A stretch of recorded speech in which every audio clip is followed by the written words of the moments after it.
ఇతకు సంక్రాంతి పండుగ అంతా సర్కారు వాళ్ళదే అబ్బా.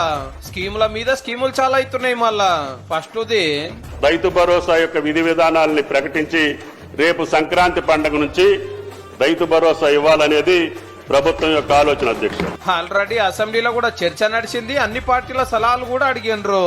రాళ్లకు, రప్పలకు, గుట్టలకు, పుట్టలకు, రోడ్లకు, కోళ్లపారలకు కాకుండా పండించే భూములకే ఇస్తారట.